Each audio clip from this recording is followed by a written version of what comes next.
Hello, I'm David Chaston with 90 at 9, brought to you by interest.co.nz. This week, get everything you need to know in 90 seconds at 9 o'clock. With news, many mortgage appliers stretch the truth on their loan applications.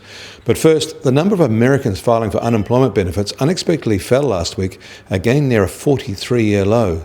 And the number of job layoffs is running 25% below the same level a year ago, even though they rose from the prior month in line with seasonal changes. Their labour market data seems to support a Fed rate hike, but actually tomorrow's non-farm payrolls data will be the more important data set than today's indicators. Markets expect a 170,000 rise. The UN's food agency, the FAO, says that wheat and rice prices are set to stay low as harvests and yields hit new all-time records. In China, they're moving to quell their housing market froth city by city.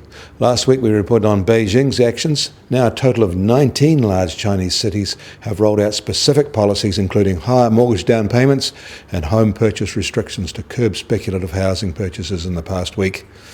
In Canada, their housing agency is casting doubt on whether the new taxes and restrictions have caused Vancouver's market to retreat. They say that the trend started well before these latest regulatory actions came into play and that the turndown is just part of a normal market reaction.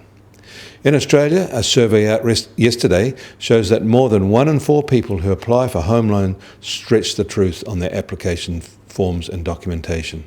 The number is higher in New South Wales and Victoria, and the number is higher when the applications go through a mortgage broker. We may accuse politicians of stretching the truth, but it seems the flaw is deeply embedded in their constituents as well. In New York, the US Treasury 10-year yield has risen again today. It's now at 1.74%. US benchmark oil prices are a little higher too, now just under $50.50 a barrel, while the Brent benchmark is just under $52.50 a barrel. The gold price is down even further today, and now at $1,255 an ounce. New Zealand dollar is lower again today against the US dollar, but that's more due to the greenback strength. It is now at 71.5 US cents, and on the cross rate it is holding at 94.3 Aussie cents and 64.1 euro cents. The TWI is at 75.2.